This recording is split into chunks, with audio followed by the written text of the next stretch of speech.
take me through. Well, thank you, Hallwalls. And I'm Mary Wyrick, and this is Winners. It's an acrylic on canvas painting. And most of you know that I've been painting from photographs. And here is a Xerox. I've got all of these old photographs that were in my parents' stuff from 1941. And they're tiny. And I really like the white borders. You've seen these. And I really like that a little bit yellow, black and white color of the old photographs. So I've been doing these. I've done, I guess, about 2 dozen.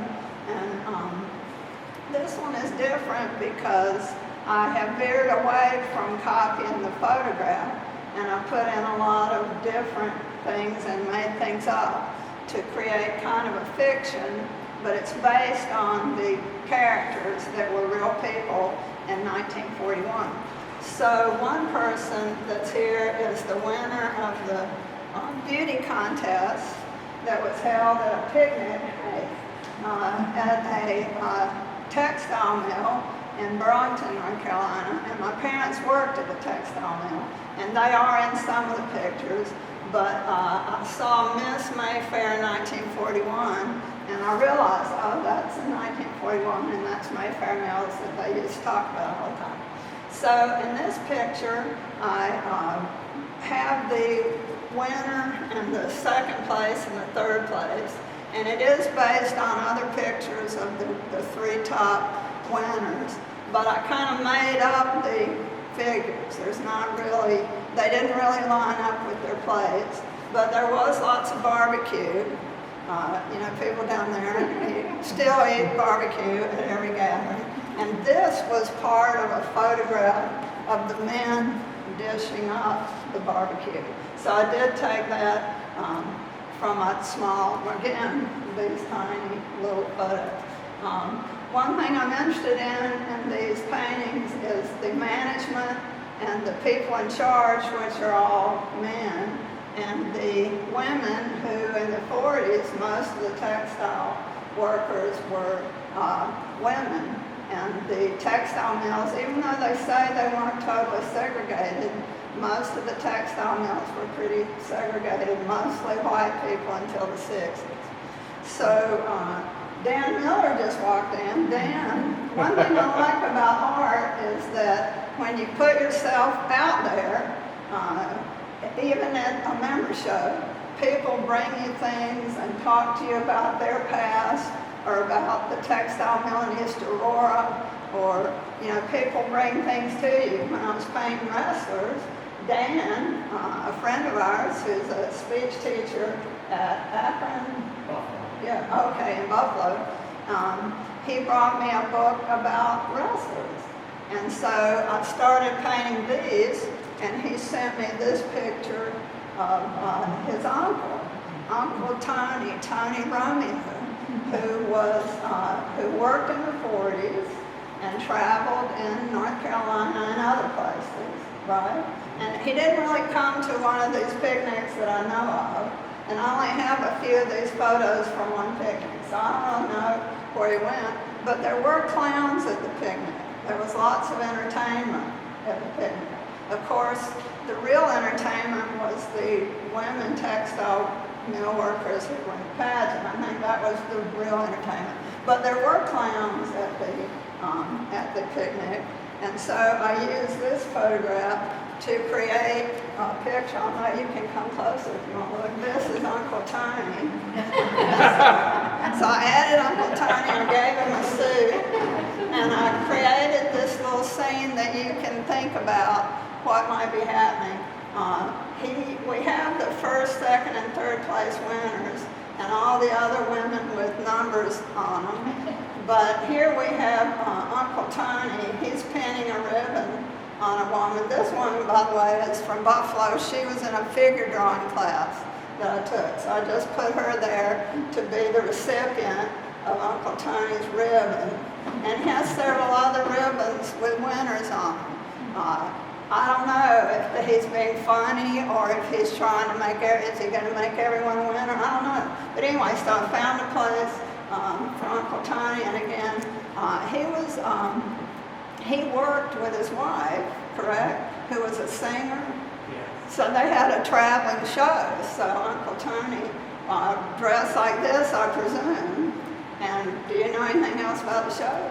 No, it was a vaudeville type of a show in the hills just outside of this town, where your family was from. Mm-hmm. They had a tent, like a revival. Well, it wasn't a revival show. It was a vaudeville-based variety show, and she was a torch singer.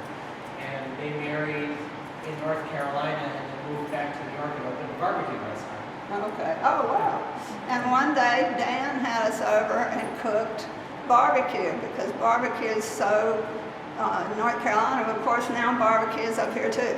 But, and if you go to an event today in North Carolina, they'll probably pull out some barbecue, and it'll probably look like this. You'll probably get a roll and some barbecue and some coleslaw.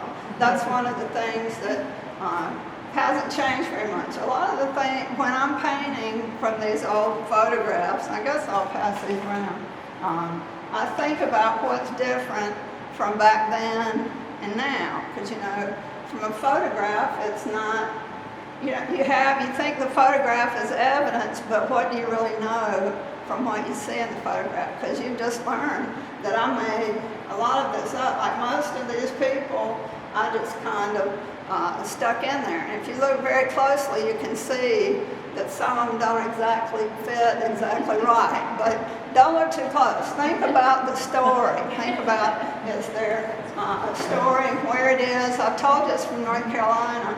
I tried to include a lot of pine trees and foliage. One thing that's different now, I think not that many people have gatherings outdoors. Some do. And if they do, it's in a nice, well-groomed park. It's not, and all of these pictures have a lot of growth and foliage kind of intruding. And I like that. I think that's interesting. And when you think about it, one thing about the women in all the pictures, not as many women colored their hair, and especially mill workers. Mill workers didn't have that much to work with. In fact, most mill workers had nothing until they were hired by mill. So they're very natural. They're very natural. Their hair is a similar color, probably because of the people who live there, but also because they didn't color their hair. Their hair looks a similar kind of style. So again, I look at these things, I think about their modest clothes. These are swimsuits, but kids in high school wear less than this, to high school. Women wear shorter skirts than that to church now. I mean, things have changed when I look back from then and now. But I think we still have, I think, this expectation that women are taught that they're going to have to behave differently. Women have different expectations now than they did, but they also still have different expectations than men do, I think.